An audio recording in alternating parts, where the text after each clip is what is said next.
que estão entrando.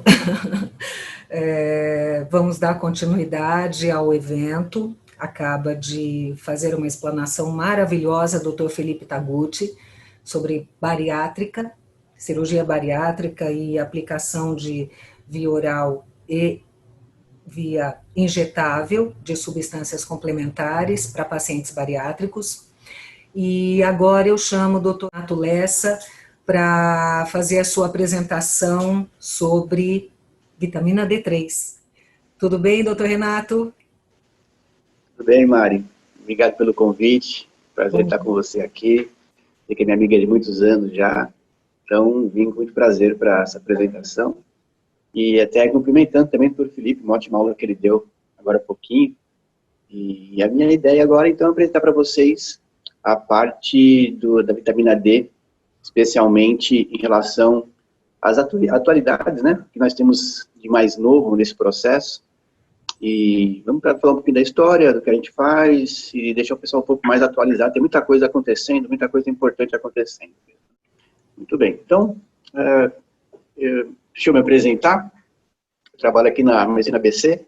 Eu sou oftalmologista e nutrólogo também, e ortomolecular. E acabei desenvolvendo uma área meio interligada a isso. A gente também coordena na Medicina ABC a disciplina de medicina integrativa. Eu acho que ainda hoje é a única escola no Brasil, escola médica no Brasil que tem essa disciplina. Também a de nutrologia com prática ortomolecular. E na Escola Paulista, na Unifesp, a gente está desenvolvendo também a disciplina, né? A área, na verdade, de oftalmo integrativa, junto com a doutora Cristina Muccioli também e outros colegas importantes da escola. Então a ideia é fazer um ambiente um pouco mais acadêmico, trazendo pesquisas e trazendo fatos que a gente usa muito na parte prática e levando um pouco mais para a academia, para o laboratório mesmo. Bem, falando um pouquinho mais, então, já da nossa apresentação, primeira ideia, por que estudar a vitamina D?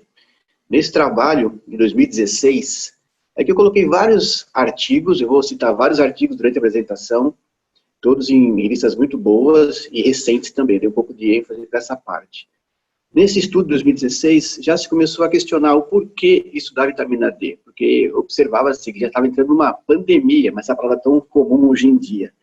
Nesse estudo, observou-se que, da população europeia, cerca de 13% das pessoas tinham os índices de deficiência, que a gente considera como menores que 20 nanogramas por ml. Então, 13%, variando o inverno e o verão entre 8% e 18%. Porém, naquela faixa de menor que 30 nanogramas por ml, aí já ia para 40% da população. E sendo que a população negra tinha ainda condições bem piores em relação a isso. Então, tinha índices bem menores que a população branca. Ou seja, começou-se a ver mais fortemente a ideia de que poderia ser uma pandemia, esse problema da vitamina D, da deficiência de vitamina D. O Michael Holick é um dos principais entendidos internacionais em vitamina D, e ele coloca que provavelmente é o problema médico mais comum no mundo hoje. E os estudos sobre vitamina D começaram há cerca de um século atrás, um pouco mais, quando, com a Revolução Industrial, as pessoas que viviam nos campos começaram a ir para cidades grandes, né? Londres, por exemplo, Manchester, e começaram a se mutuar, essa é a palavra adequada, naquelas regiões. Começaram a aparecer prédios mais altos, muita poluição naquela época também. A poluição é outro fator importante que evita a síntese de vitamina D, porque ela bloqueia um pouco a radiação ultravioleta do sol. E começaram a aparecer vários casos de crianças com essas deformidades ósseas, né? Com essas perninhas todas tortas, perninhas fracas, entre outros problemas. Começou-se a estudar um pouco mais o porquê acontecia isso. E esses pesquisadores, o Mellanby e o McCollum, começaram a estudar um pouco mais fortemente, viram que populações que se alimentavam de peixes das águas frias, muito bacalhau especialmente, atum, bacalhau, sardinha, tinham menos esse problema do que os outros. Na Noruega, especialmente, a incidência do raquitismo era bem menor.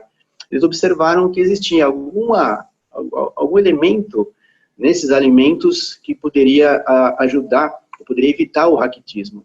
Foram feitas pesquisas, e esses dois pesquisadores estão entre os principais, foram vários que pesquisaram, eles descobriram então esse elemento e colocaram o nome de vitamina D, já que tinha, na sequência já tinha A, já tinha B, já tinha C. Então entrou a vitamina D. Herbert Bock, ele, um pouco mais tarde, ele observou também que se você irradiasse com ultravioleta algumas substâncias, alguns alimentos, eles ficavam mais ricos em vitamina D. Ele patenteou esse mecanismo, ficou milionário com isso, mas colocou na prática essa situação de que a radiação ultravioleta, a radiação poderia predispor ao aumento da vitamina D.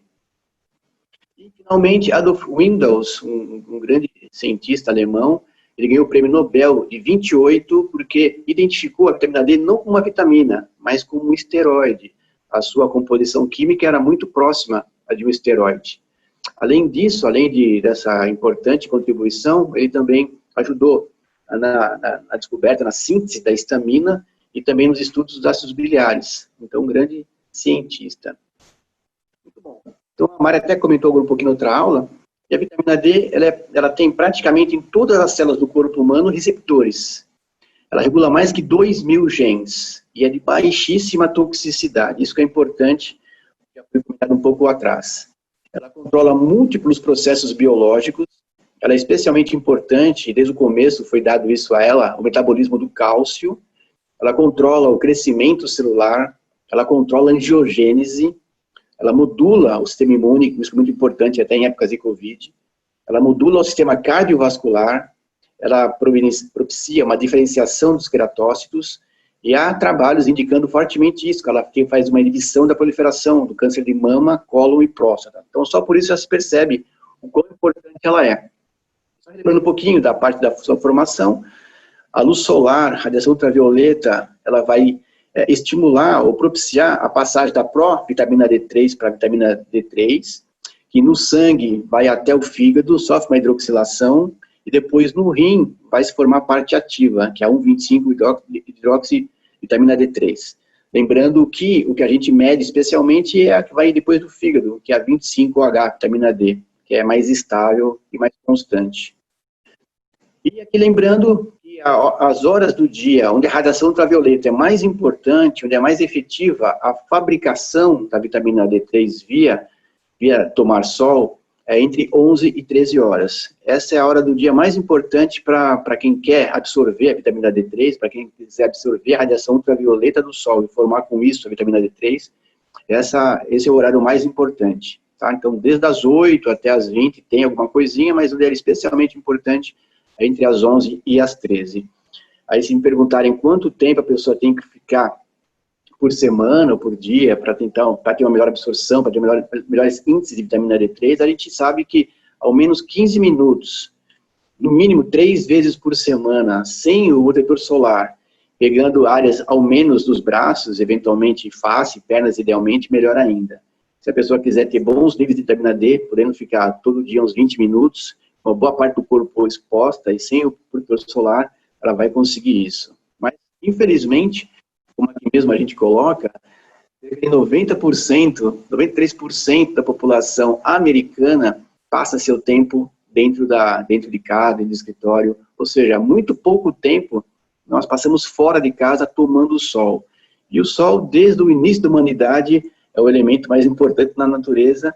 Nós vivemos muito, o ser humano viveu muito pelo sol, só que agora, faz pouco tempo, né, na época mais moderna, a gente fica ficando cada vez menos no sol, inclusive apareceu um certo medo do sol, isso foi muito fortemente colocado para nós, e temos vendo que cada vez mais temos que voltar a tomar o sol.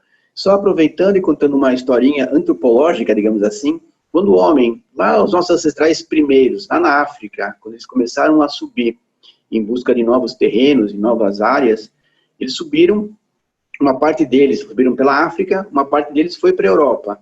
Na Europa, eles começaram a sentir muito frio, né? Começaram a ter pela primeira vez o contato com o frio, e os dias eram menores também.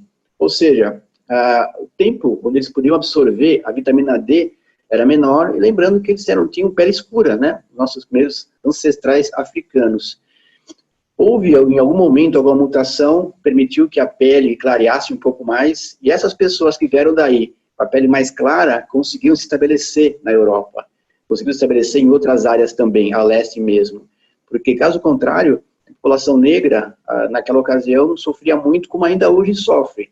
Lembrando que na Escandinávia, as pessoas de pele negra têm muito mais doenças do que as pessoas de pele branca. É um lugar onde ela sofre muito devido à vitamina D. Fala-se, inclusive, que pelo seu aspecto do metabolismo do cálcio, os dinossauros eles não conseguiriam ter sobrevivido ao próprio peso se não fosse a vitamina D. Ou seja, nós dependemos da vitamina D, nossa história como seres humanos depende muito da vitamina D e, por consequência, do sol. Então, temos que celebrar o sol e aproveitar bastante quanto isso e tomar sol, que é o mais importante. Até porque, como fontes de vitamina D, essas são as principais: manteiga, ovos, sardinha, salmão. Porém, cada vez mais a gente observa que desses alimentos a gente consegue absorver pouca vitamina D. Para ter uma ideia, do óleo de fígado de bacalhau, uma colher do óleo de fígado de bacalhau também apresenta, como vocês estão vendo aqui, pouca quantidade, né? 1.000 e pouquinhas unidades de vitamina, 1.360 unidades de vitamina D. O salmão selvagem, uma posta, 447 unidades. Atum, 154. Leite fortificado, uma xícara, 124 unidades internacionais. Sardinha, comer 2 sardinhas, você vai consumir adquirir 47 unidades internacionais. Fígado, 3 onças que eles colocam com essa unidade, 42. Um ovo, 41 unidades. Ou seja, é muito pouco, a gente absorve, né, que a gente consegue adquirir de vitamina D pela alimentação. Fundamentalmente, nós dependemos do sol para conseguir fabricar a vitamina D. Para vocês terem uma ideia, então, 100 copos de leite, para você conseguir 10.000 unidades de vitamina D, você tem que tomar 100 copos de leite, 13 postas de peixe ou 20 a 30 minutos de sol. Muito mais fácil a terceira opção. Pegar um pouco de sol, você vai conseguir consumir essa quantidade, você vai conseguir produzir essa quantidade, tá? Enquanto que, nutricionalmente, a exigência é muito, muito grande para você ter esses dados.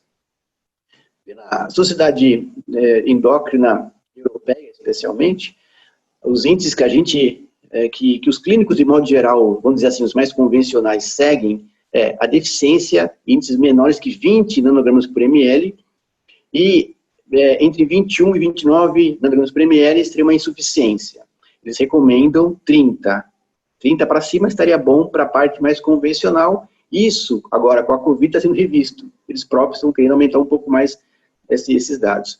Como o Dr. Felipe colocou anteriormente, eu também concordo plenamente, nós temos que tentar aumentar esses níveis, aumentar muito esses níveis, porque com 30 é um nível muito baixo, a gente tem sempre que tentar melhorar.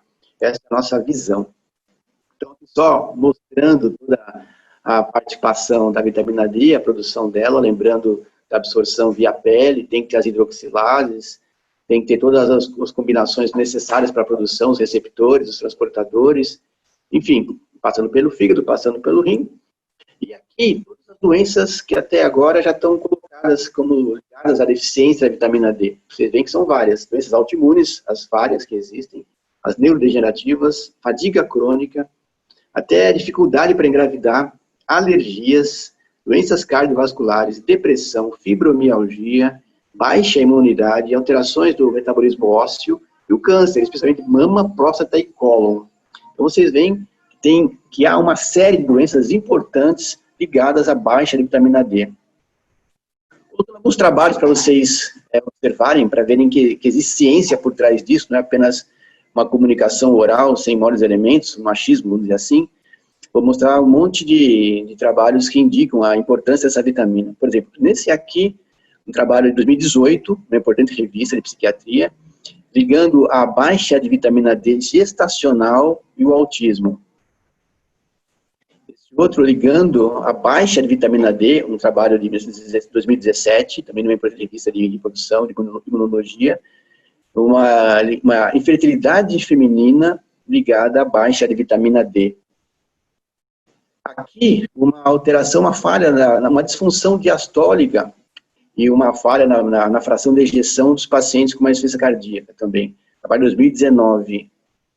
Mais variados, como vocês podem observar. Aqui a parte genética, né, com uma baixa 25OH vitamina D e o risco de mortalidade.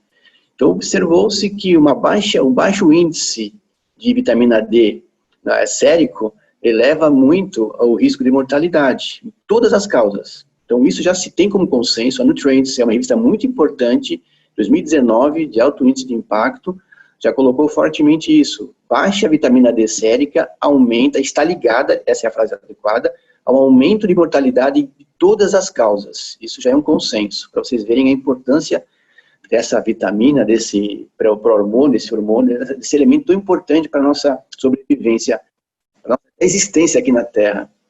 Aqui é a concentração da vitamina D e a função pulmonar em adultos jovens também. Então, também está ligado com um aumento do nível sérico da vitamina D, aumenta a função pulmonar em adultos jovens.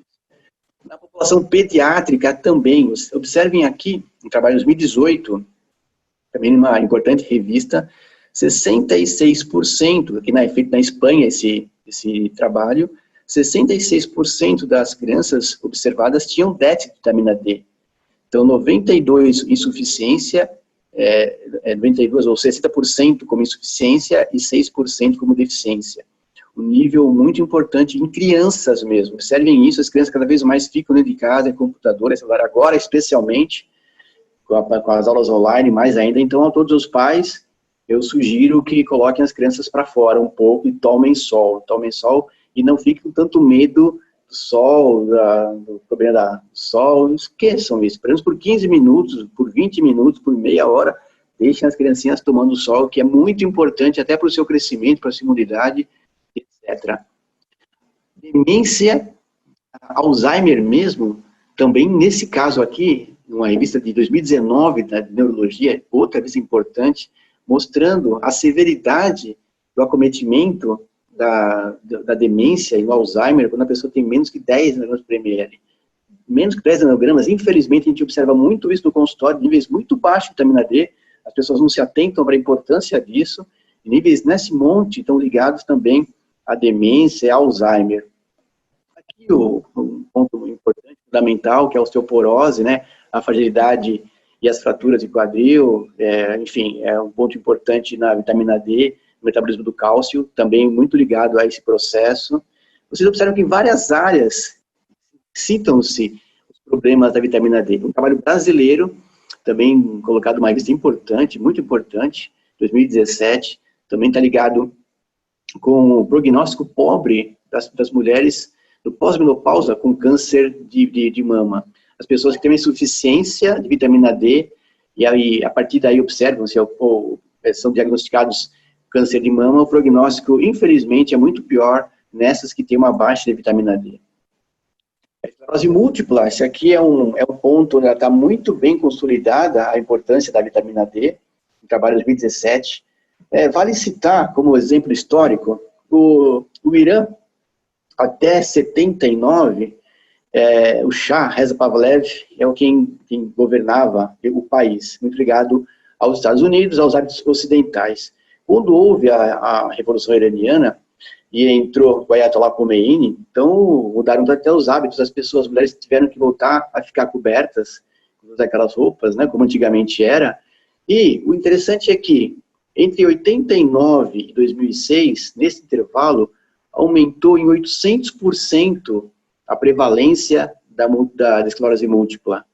Quer dizer, como as mulheres pegaram menos sol por estarem usando aquelas roupas em relação a anteriormente, houve uma explosão de casos de esclerose múltipla nessa população, só para vocês verem a importância de pegar um sol.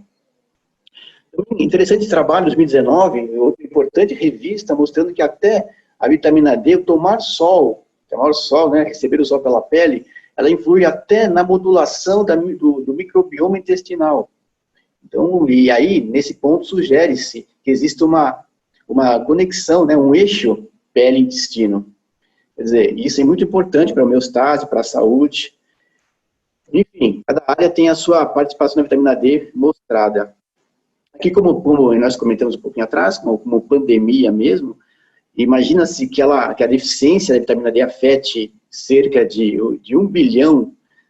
mais de 1 bilhão entre crianças e adultos, mundo afora, imaginem isso, mais de 1 bilhão de pessoas com deficiência da vitamina D, E aqui embaixo as várias doenças coligadas que foram citadas no trabalho, pré-eclâmpsia, urticária, periodontite, doenças autoimunes, doenças infecciosas, cardiovasculares, mortes por câncer, diabetes tipo 2, doenças neurológicas, enfim, eu acho que é um pecado subestimar-se a importância da vitamina D. E aqui um parênteses que eu faço, a gente observa que no mundo acadêmico, as pessoas, os experts no assunto, né, os experts acadêmicos em vitamina D, ainda hoje têm um pouco de medo de prescrever doses maiores, a gente observa fortemente isso, é bem interessante. Mas existem uma porção de trabalhos científicos nos dando claramente a necessidade de aumentar os níveis dessa vitamina. Mesmo aqui, o pré-diabetes e a hipovitaminose D, então a resistência à insulina aumenta bastante nessa situação. Esse outro, na sobrevivência de pacientes com câncer, então as pessoas, os pacientes que estão, os mais velhinhos, especialmente na terceira idade, que tem níveis menores que 30 nanomoles por ml, que seria 20 nanomoles por ml, então a relação a isso, então 30 milimoles significariam mais ou menos, 20 nanogramas por ml, eles foram associados com um aumento na mortalidade. Então, os velhinhos, especialmente, é fundamental terem os níveis de vitamina D no sangue maiores. Como eu sou oftalmologista, me interessou muito essa área, esse estudo nos olhos, né? A gente sabe que há receptores em praticamente todas as células do corpo de vitamina D, os olhos também. Nos olhos existem os receptores, existem as enzimas necessárias para que se comece o processo, as hidroxilases. Então, para vocês verem que na minha área específica, na oftalmologia, observem a quantidade de doenças que estão ligadas à baixa vitamina D. Glaucoma, uveíte, catarata, conjuntivite alérgica, olho seco. A suplementação da vitamina D melhora o tratamento do olho seco, em 2016. O calcitriol é um potente inibidor da neovascularização retiniana, muito importante isso aqui também para diabéticos especialmente. Mesma coisa aqui, na retinopatia diabética, a vitamina D baixa, ela predispõe a uma piora do quadro, ao aumento dos quadros e acometimento da retinopatia. Ela serve até como biomarcador da retinopatia proliferativa diabética, que é o pior tipo, né? O tipo que realmente evolui para cegueira frequentemente. Um trabalho de 2019 muito importante também, onde níveis menores que 18,6, a chance de acontecer essa proliferação é muito grande. Então, assim, para vocês terem uma ideia, na oftalmologia, o médico, o oftalmo, tem que ter essa noção de que, se ele está tratando uma retinopatia diabética, é fundamental ele observar como é que está a vitamina D e aumentar. E esse é um dos objetivos dessa área da oftalmologia integrativa que a gente está desenvolvendo, para mostrar para os colegas o quão importante é sair um pouco do conceito básico do órgão, do olho, entender conceitos bioquímicos gerais e fisiológicos gerais do corpo mesmo, como um todo, né? Na DMRI, a doença mais importante que leva à cegueira é inevitável, né? Na terceira idade especialmente, também. Até na miopia, há trabalhos mostrando uma relação da baixa vitamina D com esse problema refracional.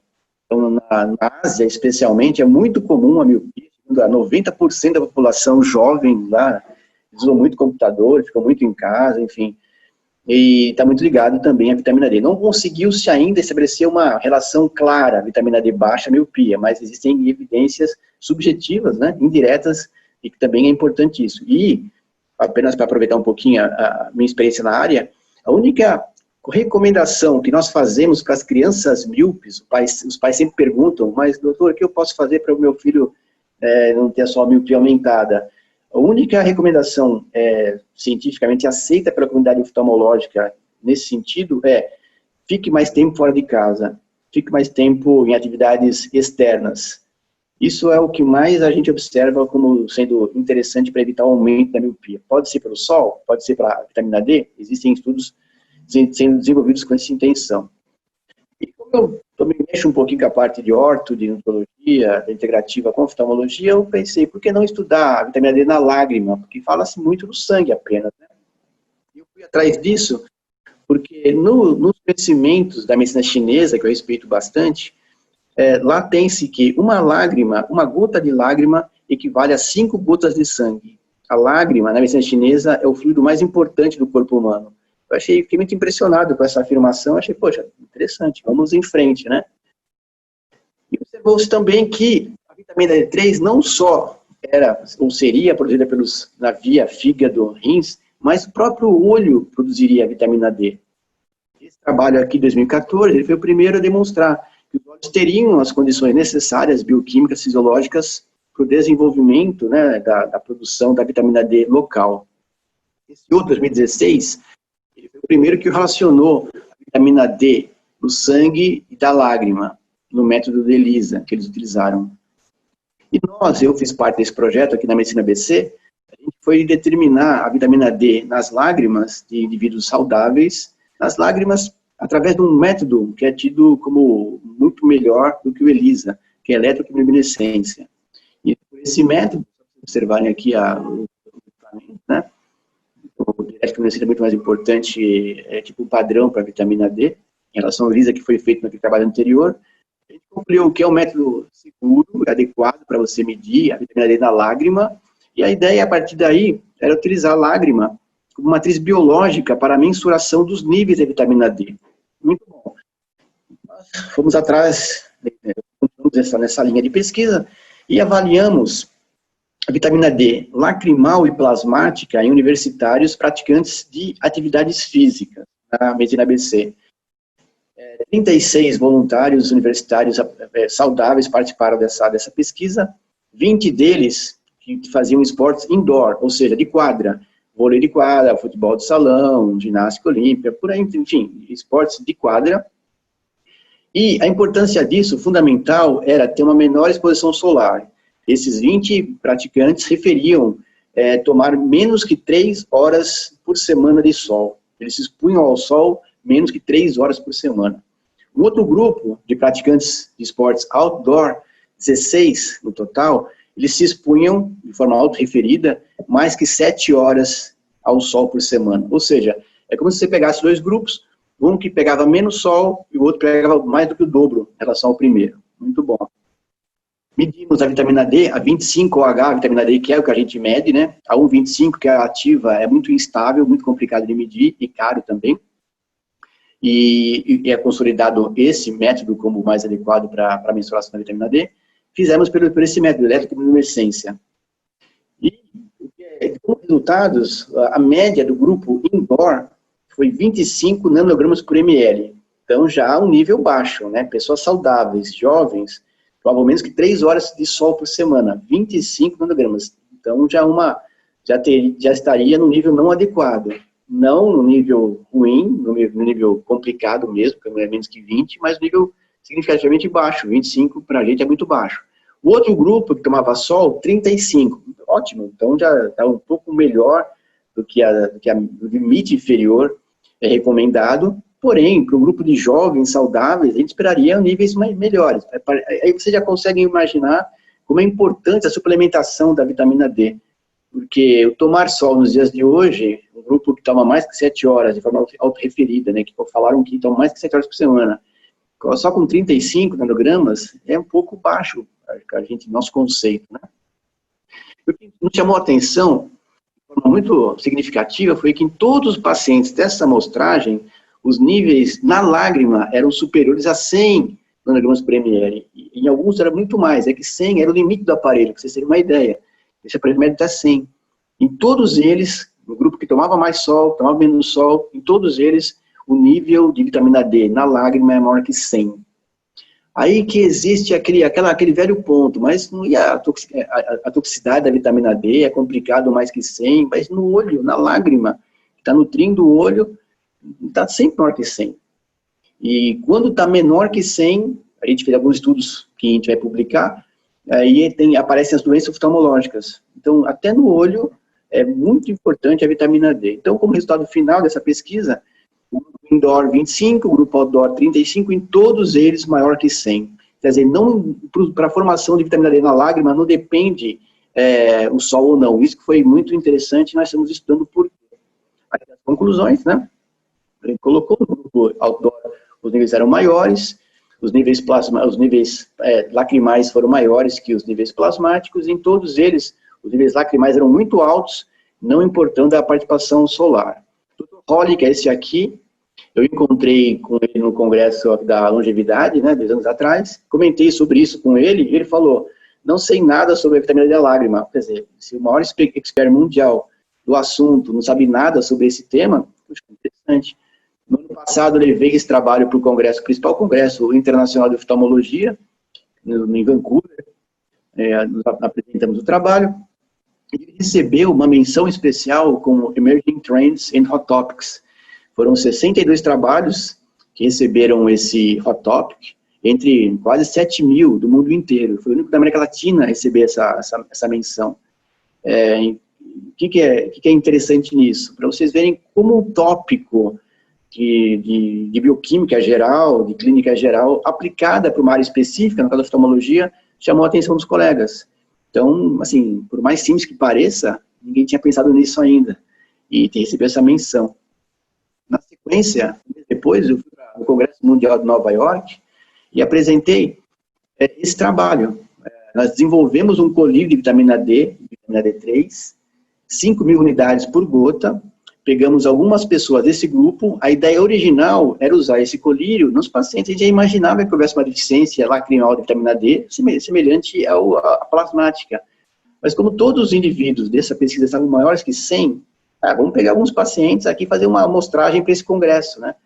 E, após 3 semanas, onde as pessoas aplicavam de manhã e de noite, uma gotinha em cada olho, dando no final 20.000 unidades dia, uma gotinha, 5 unidades, uma gotinha em cada olho, manhã e de noite. Aumentou em 3 semanas, aumentou o nível plasmático em 26%, denotando uma ligação clara entre a via conjuntival e a via plasmática. Mesmo pingando o colírio de vitamina D, existia um aumento na parte plasmática, né, dessa vitamina. E lembrando que em alguns casos, a suplementação via oral não é tão eficaz. Não é tão eficaz, primeiro, porque ela tem que ser oleosa, né? Então, na dose via cápsula, não é tão significativamente importante. E tem pessoas que não têm uma boa absorção intestinal, tem uma série de situações que não conseguem fazer a suplementação via oral ser interessante nos níveis plasmáticos finais. Daí, tanto a endovenosa, como nesse início de pesquisa na conjuntival, também mostra-se interessante. Bem, aí, continuando nos aspectos gerais da vitamina D, também aqui, nas pessoas que, no caso, a vitamina D3 oral, nesse trabalho específico aqui, 2019, mas também uma evidência importante, a pressão arterial também melhorou com a vitamina D nos pacientes hipertensos.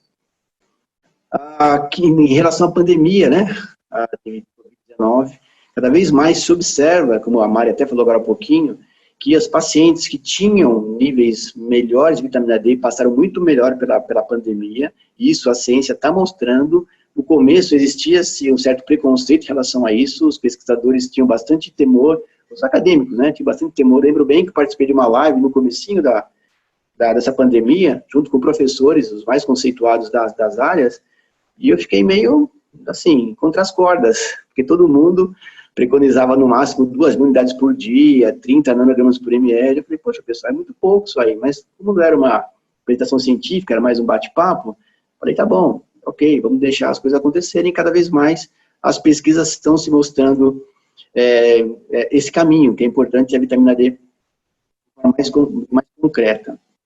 Em 2011, a Sociedade de Endocrinologia, a vitamina D, ela preconizou uma recomendação de 1.000 a 4.000 unidades dessa vitamina e uma concentração de 30 nanogramas ou mais. O Instituto Americano refere que não há reações adversas da vitamina D para doses menores que 10.000. Nós sabemos que mesmo com doses maiores não há. Mas assim, a parte acadêmica, o mundo científico, o mundo acadêmico vai passo a passo, a gente tem que entender isso, temos que mostrar a ciência, temos que mostrar que realmente era importante, e só com trabalhos científicos que a gente consegue demonstrar isso. Mas é realmente importante como a comunidade científica está absorvendo esses conhecimentos da vitamina D e cada vez mais aceitando a importância dela. Então, o trabalho desse ano da Nutrients também. Então, a suplementação de vitamina D reduzindo o risco da Covid em relação às mortes da própria influenza. Tá? Então, o trabalho desse ano já mostrando isso. A pandemia da vitamina D trabalho de 2017 também, então todas as doenças ligadas aqui, então a importância que existe aqui, o Dr. Holly que publicou esse trabalho também, né, citando também ele, que mais de 1 bilhão de pessoas, mundo afora, apresentam esse problema. Suplementação, D2 e D3. Existe o D2 ele não passa ainda para D3, de uma fase inicial, e nesse trabalho tentou-se observar se fazer uma suplementação com D2, os resultados eram significativamente semelhantes em relação à vitamina D3. Não, não são. Então, a ideia é, suplementação com vitamina D é D3, não D2. Suplementar com vitamina D3 é o ponto, D2 é menos efetiva. Existe a possibilidade, mas é bem menos efetiva. Epidemiologia da vitamina D, 2016, um trabalho francês. Na população francesa, de 43% a 50% dos indivíduos têm os níveis menores que 20 nanogramas por ml. E 80% têm níveis menores que 30. Então, assim, atenção grande, acho que todo médico tinha que avaliar a vitamina D dos pacientes. Vocês veem que é uma pandemia de vitamina D. Existe mundo afora, os níveis são muito altos. Aqui nós temos um país mais ensolarado, mas que, infelizmente, pelos hábitos adquiridos, as pessoas cada vez mais pegam menos sol. A gente tem que sempre observar esse ponto, e sempre suplementar, sempre aumentar, como foi falado. Na alimentação, é muito pouco a gente observa de vitamina D. Trabalho 2019, a insuficiência ou a deficiência de vitamina D3 e associação com os riscos cardiometabólicos, adolescentes brasileiros. O trabalho brasileiro aqui também, temos que dar ênfase na importância dos trabalhos brasileiros. Nesse caso também, 57% tinham vitamina D3 menor, sendo mais prevalente em mulheres, né? Então, 53% das pessoas, 57,3% tinham uma insuficiência ou deficiência, e esse nível era maior em mulheres, quase 80%. Então, as adolescentes brasileiras têm um nível muito, muito importante de baixa de vitamina D, insuficiência ou deficiência. E isso num país ensolarado como o nosso. Aqui, interessante, eu quis trazer para a gente também, tem os dois lados, né? Nessa importante revista de Dermatologia 2019, eles colocam como conclusão que o uso diário dos protetores solares, eles não comprometem a síntese da vitamina D, que para a gente é uma coisa meio intrigante, né? Vai bem contra os nossos entendimentos, mas foi publicado, está lá, ok, está valendo. 2017, esse trabalho mostra que a deficiência da vitamina D acelera as doenças ligadas à idade. Especialmente nas pessoas que se caminham para a terceira idade, é fundamental se observar o nível de vitamina D. Para os velhinhos, é muito importante tomar sol ou suplementar. E aqui lembrando que a suplementação por si só, quando você suplementa, mesmo em doses um pouco maiores, ela não é tão rápida como nós gostaríamos. Então, em alguns casos, a aplicação endovenosa da vitamina D é mais importante para atingir logo um pico de interesse. Nessa fase atual, na fase da Covid, onde você quer que os níveis sejam maiores, dependendo da situação, só a suplementação via oral não vai chegar a esse nível num tempo adequado para essa proteção. Então, é muito importante pensar na suplementação endovenosa. Aqui outro trabalho, 2014, uma importante revista, dizendo que a deficiência de vitamina D é um problema público global, e nesse trabalho do Oriente Médio também foi colocada a importância dela. Na prática pediátrica, a mesma coisa. É recomendado fazer uma prevenção dessa deficiência, dos níveis de vitamina, do 25, OH, vitamina D, com níveis maiores que 75 milimoles, no caso seria milimoles, 75 a 30 nanogramas por ml. Então 30 é o mínimo, isso recomenda cientificamente. A gente observa que trabalhos um pouco mais audaciosos, digamos assim, os níveis são bem maiores. Até no sono estaria ligado à vitamina D. Até no sono, na qualidade do sono, a baixa vitamina D estaria implicada. Trabalho 2019. Aqui, a deficiência nas mães, nos neonatos e nas crianças. Então, as complicações severas que acontecem nas mães, nos neonatos, então, principalmente levando ao raquitismo, ao baixo crescimento fetal, ao eczemas neonatais ou na infância, as mães, na gravidez, têm que ser monitoradas em relação à vitamina D. Uma revista importante, 2018, trabalho aqui. 2018, e outra revista importante também, vitamina D e o envelhecimento. Então, é muito importante, a gente vai estar enfatizando isso, no caso aqui, inclui a parte muscular, a força dos músculos, a saúde cognitiva nos pacientes, especialmente nos maiores de 85 anos. Não dá para deixar de lado esses pacientes, especialmente esses pacientes de mais idade, têm que ser vistos, sim, especialmente eles por causa das doenças, os problemas que eles estão submetidos, do Alzheimer, da demência. Mas como vocês veem, desde a criança, desde o neonato, desde a barriga, desde o feto, até os mais idosos, a vitamina D é muito, muito importante. Aqui, em relação à sazonalidade, né? Então, observa-se que nas doenças infecciosas de vários tipos, a vitamina D está muito, muito ligada. 2017, um trabalho de microbiologia também.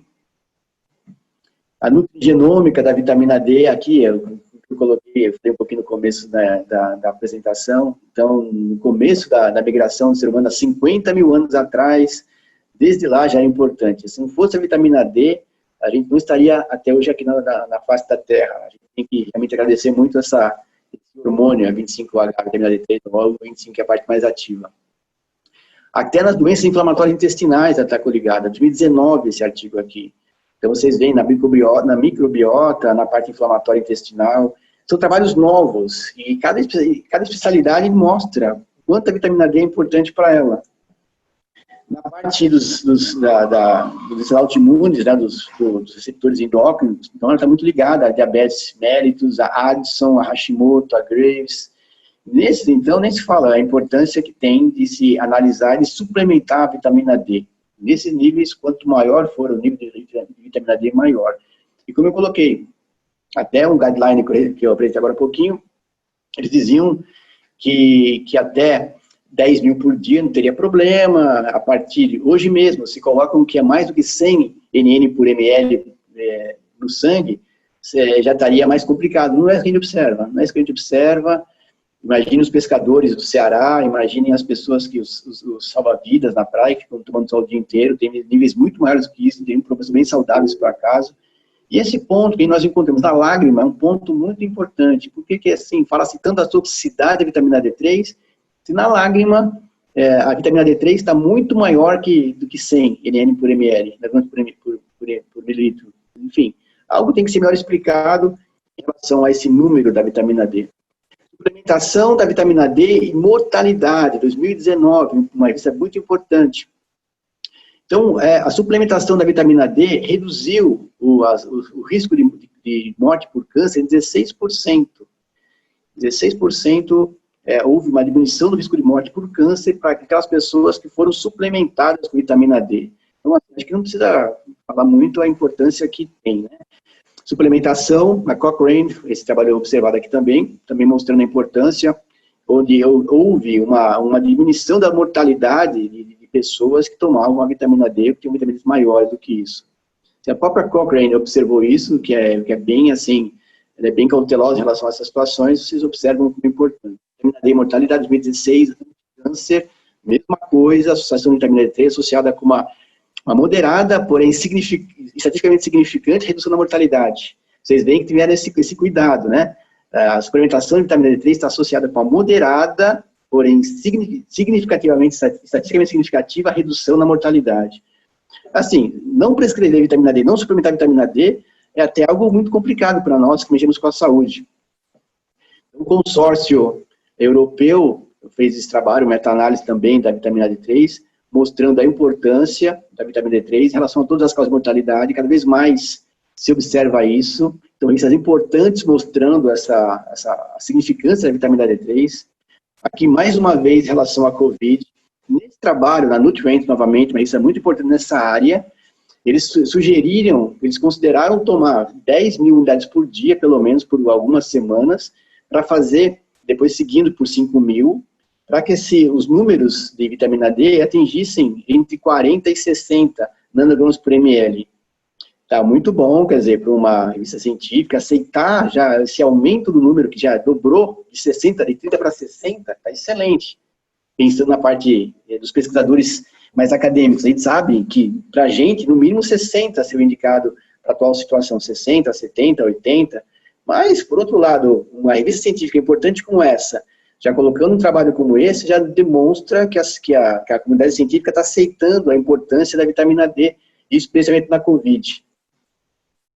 Em resumo, pessoal, eu queria trazer para vocês as atualidades em relação à vitamina D3. Vocês observam o quão importante ela é e o quão importante é nós nos atermos a esse elemento que toda manhã aparece no leste, se põe no oeste, cruza a nossa cabeça, e tem pessoas que passam o dia inteiro sem ter contato com ele. Isso é antifisiológico. A natureza nos criou para ter contato com o sol. Se for pensar bem, religiões antigas tinham o sol como Deus. E ele nos propicia a saúde, ele nos propicia essa fundamentação, a produção da vitamina D3, que eu mostrei aqui nessa apresentação, quanto importante ela é para tantos órgãos específicos, para a saúde como um todo, para a diminuição de mortalidade, enfim. Eu acho que está muito clara a importância da vitamina D3 e quão grave é a deficiência dessa vitamina, desse pró-hormônio, desse hormônio, na verdade. E lembrando que como se usa muito, se toma muito pouco sol, a gente entende isso nos dias de hoje, infelizmente, a suplementação é muito importante, Como a vitamina D3 é lipofílica, ela consegue ser melhor absorvida em ambientes oleosos. Então, seria sublingual, em um veículo oleoso, que não é muito agradável. Nas doses via oral, em cápsula mesmo, vocês podem prescrever um pouco mais, que a absorção vai ser menor. Ou a suplementação EV, quando você quer aumentar rapidamente o nível de vitamina D3, a pessoa que está na COVID, uma pessoa que está com os níveis muito baixos de vitamina D3, você quer aumentar, tem que ser EV, não tem jeito. Enfim, a suplementação é importante. É importante comer fontes de vitamina D3? Importante mas é insuficiente, tenho isso em mente. Então, é fundamental você fazer a suplementação, medir sempre vitamina D3. É muito incomum encontrar alguém que tem um alto nível de vitamina D, infelizmente, e aí temos que suplementar. Muito obrigado, isso aqui é meu e-mail, querem mandar para mim, o Instagram é dr.renatoleca também, né, sem o cedilha, e qualquer coisa que vocês querem perguntar, estamos à disposição. Agradecendo muito essa apresentação, a chance de estar com vocês aqui. E é isso aí, Mari. Então, à disposição. Muito obrigada. Excelente, excelente essas informações que você passou, que são complementares, né? Para quem já entende e usa a vitamina D3 e principalmente para quem vai iniciar o uso nos seus pacientes e em si mesmo. Doutor Renato, tem algumas perguntas aqui. Perdão. Vou perguntar? Da doutora Cláudia Luz, qual o nível ideal de D3 que você utiliza, ou se é que tem conhecimento e acompanhamento, no controle de doenças neurodegenerativas, fibromialgia e glaucoma? Eu diria o seguinte, via de regra, como que eu gosto de lidar com os pacientes, que eu gosto naturalmente, pacientes saudáveis, e eu não gosto muito que eles estejam menos que 40 nanogramas por ml. Eu gosto que eles estejam entre 50 a 60. No glaucoma, especificamente, é uma coisa muito nova, muito nova. A gente está desenvolvendo essas pesquisas, inclusive. Eu diria, talvez isso, até um pouco mais. Tendo em conta que não é uma toxicidade clara, sabe? A gente observa que existem guidelines indicando que até 150 seria adequado, os mais modernos. A gente sabe que até mais do que isso, próximo de 100 estaria bastante interessante em qualquer tipo de doença, especialmente nas autoimunes, você tem que ter um pouco mais. Agora, em níveis até de segurança para o seu paciente e até para você mesmo, enquanto prescritor, porque claro que outros colegas convencionais vão achar estranho uma prescrição muito alta de vitamina D3, eu acho que está em torno de 80 a 100, para esses pacientes com problemas seria ideal. Para pacientes saudáveis, agora na COVID especialmente, eu gosto que esteja entre 60, 70, 80, assim, quanto mais próximo de 80 tiver, de 100 tiver, melhor vai ser para o paciente. Vitamina D, poxa, inclusive tem um monte de trabalhos aqui que mostram a sua importância. Então, deixar o paciente com 20, com 30, é um desserviço ao próprio paciente. Você tem que indicar para ele que é muito baixa essa dose e tentar aumentar, especialmente agora, especialmente nessa pandemia, quando a gente observou claramente, já trabalhos científicos aos montes mostrando isso, que os níveis de vitamina D3 maiores conferem muito mais proteção. Então, nas doenças neurodegenerativas, nas doenças neuromusculares, tentem chegar próximo a 100, que vai estar excelente. Importante. E não é fácil chegar até 100, esse que é o ponto, Mário, não é fácil chegar até 100 com suplementação via oral, às vezes, né? E tem esse trabalho com esse colírio que está desenvolvendo ainda, é totalmente experimental ainda, não está no mercado, é bem experimental realmente, mas se você quer aumentar bastante os níveis de vitamina D, nesses casos, a suplementação via endovenosa tipo EV ou IM, que seja, é mais importante mesmo, né? Até pela necessidade, nesses pacientes que já têm um processo inflamatório e neurodegenerativo avançado, é necessário o aumento imediato, né? Exatamente, exatamente. Vai ter sempre uma barreira, então o ideal realmente é o injetável, porque a disposição, a oferta é total, imediata. Com certeza. Do paciente, né? Se você quer ter um nível maior, é fundamental o injetável, não tem discussão. Depois se mantém com a suplementação oral. Se o nível a ser atingido está um pouco acima do que você quer, ok, suplementação oral deve ser feita, mas está muito longe, tem que ser injetável em doses altas para se conseguir atingir esse pico e a partir daí manter. Exato. Doutora Maria Alice Rocha, sou oftalmo e tenho doença autoimune. Faço o protocolo do Dr. Coimbra para a vitamina D3 e a minha miopia, que era estável, reduziu em uma dioptria. É isso? Tá certo? É isso. Dioptria. Isso é efeito da vitamina D3? A gente vai coletando dados para desenvolver um pensamento a respeito. Eu acho que é muito possível. Não dá para falar cientificamente que foi por ela. Eu acredito que sim. Mas, assim, para você fazer dessa situação isolada alguma coisa para você espalhar para a comunidade, é um pouco, assim, não sério, digamos, né?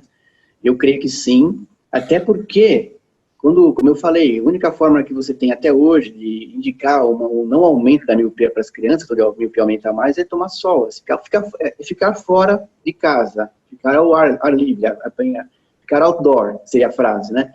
Não especificamente tomar sol. Mas, quando você vai pensar que se você toma sol, você cria mais vitamina D, se não aumenta a miopia, deve ter alguma relação.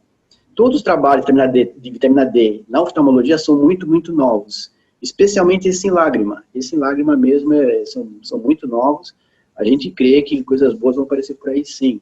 Então, nunca é mal você ver como é que está a vitamina D3, você aumentar essas doses, e a gente observa os benefícios que vão causar a partir daí, até eventualmente uma miopia, por que não? Perfeito. Doutora Brígida Brígida Domênico, paciente com DA, vitamina D3 baixa, diagnóstico de mieloma múltiplo, você faria uso ou não de vitamina D3? Faria. Todas essas doenças meio autoimunes você faz. O mieloma múltiplo é uma doença complicada, difícil tratamento, difícil segmento, a gente sabe disso, mas eu faria assim. Via de regra, pessoal, assim, doenças autoimunes, doenças as mais complicadas, meçam sempre vitamina D e aumentem sempre os níveis, porque a atuação da vitamina D na imunidade, na relação contra o câncer, tá forte em relação a isso, né, das doenças autoimunes mesmo, está muito forte essa consolidação desses dados, então vocês não perdem nada aumentando os níveis de vitamina D, com certeza. Especialmente nas doenças mais complicadas, no câncer, nessas doenças mais degenerativas, tentem chegar em 100 o nível, que é o nível de proteção para tudo isso. Doutor Renato, a mesma doutora Brígida, ainda pergunta se você tem experiência de uso de D3 em doença Stargardt. Boa pergunta, é uma doença oftalmológica, não tenho experiência, até porque eu não peguei casos assim, recentemente não tenho pego casos dessa situação, mas assim, a ideia, até para quem do grupo aqui, quem é oftalmo, a gente está começando na Escola Paulista, na Unifesp, um ambulatório de oftalmologia integrativa, e vamos pegar esses casos, vamos fazer pesquisas em cima disso, vamos fazer os tratamentos em cima disso, tá? Nossa ideia é pegar esses casos mais complicados e mais incomuns, e trabalhar em cima disso. E até para quem tem interesse na área, estejam ligados, entre nos grupos, né, a gente vai colocar isso. Vai ter, em outubro, o Simpósio Brasileiro de Oftalmologia Integrativa. No ano passado teve o primeiro aqui na ABC, a Mari esteve com a gente lá. Vai ter esse ano aqui em outubro também, vai ser online, gratuito, então vocês podem, a gente vai divulgar a respeito, vocês vão ter esse acesso, vão ser apresentados casos que a nossa turma menos convencional faz, no Brasil afora, vocês vão se beneficiar disso. E até para quem não viu, a gente fez um curso online na Unifesp de oftalmologia integrativa. Tem os vídeos, tem as aulas gravadas no canal do YouTube do Centro de Estudos de Oftalmologia da Unifesp. E vão até lá que vocês vão pegar aulas de interesse em vitamina D3, ômega 3, diabetes, os carotenoides, enfim, vários trabalhos, várias aulas sobre isso. É um tema bem interessante para quem é oftalmologista, deve gostar e deve entrar em cima disso, sim. Maravilha. Doutora Neide Murta, tomar sol na palma da mão teria efeito no aumento da produção de vitamina D3? Sim, seria sim, sim, com certeza. Qualquer parte do corpo que você tome sol, você já vai estimular a produção, porque todo o corpo, como a gente demonstrou aqui, tem células suficientes necessárias para a produção. Se até no olho tem essa produção, por que não no corpo inteiro? Então a ideia é, tomem sol, sim, na palma da mão. Só se você tomar, vamos por assim, vou tomar só na palma da minha mão, sol por 15 minutos. A sua produção vai ser menor porque a área é pequena. Então, a ideia é você expor-se mais ao sol para você ter uma produção maior da vitamina D3. Ótimo. Doutora Catherine Tami, como você faz monitoramento de PTH, cálcio e fósforo, entre outros, na situação de administração de D3 em doses de 80, na condição de monitoramento e acompanhamento de D3 em torno de 80 a 100 nanogramas por decilitro? Muito bom. A gente tem que avaliar, quando você vai prescrever doses maiores de vitamina D3, tem que maneirar um pouquinho o cálcio, tem que consumir um pouco menos de cálcio, tem que ser uma orientação dietética que a gente coloca os pacientes também. E o PTH é um índice muito interessante para a gente avaliar. Em torno de 15, 20, 25 está excelente. Então, se mantendo baixo o PTH, os cálcio, o calciônico também em cima disso, o fósforo também, você faz os exames bioquímicos para avaliação, e prescreve. Então, você prescreve e acompanha. Calciônico, o PTH, o magnésio, eventualmente também, o fósforo, magnésio, via exames, mas onde a gente mais se atém mesmo é em relação ao PTH. Mas, em pessoas normais, em doses dessas que a gente utiliza, que não são tão elevadas assim, via de regra não tem muitos problemas não. Mas é sempre bom, claro, observar e avaliar e fazer o seguimento. O PTH é mais importante para você avaliar o quanto está sendo efetivo, quanto metabolicamente está sendo adequada aquela dose de vitamina D3 que você está indicando. Perfeito. Dr. Ralph Guimarães, o senhor conhece algum trabalho de vitamina D3 em líquor? Eu gostaria de fazer um estudo comparando líquor, sangue e lágrima. Eu já vi sim esse trabalho sobre vitamina D em líquor. Eu infelizmente não vou lembrar bem o que eu encontrei naquele trabalho. Não vou lembrar, mas tem sim. É só colocar no PubMed e procurar. E esse trabalho que você quer fazer seria excelente. Seria um trabalho bem importante mesmo. Se eu não me engano, bem, não vou arriscar falar não. É bom procurar no PubMed e tem trabalho sim que tentaram já fazer isso. Poucos trabalhos, mas existe sim. Ok. Bom, eu acredito que as perguntas tenham sido todas passadas. Doutor Renato, te agradeço muito, agradeço as considerações, a explanação, as novidades na vitamina D3. Espero que você continue com a gente. Nós vamos agora passar a palavra para o terceiro palestrante, doutor Marcelo Munhoz, cardiologista. Renato, abraço enorme para você. Prazer, Mário. Obrigado pelo convite.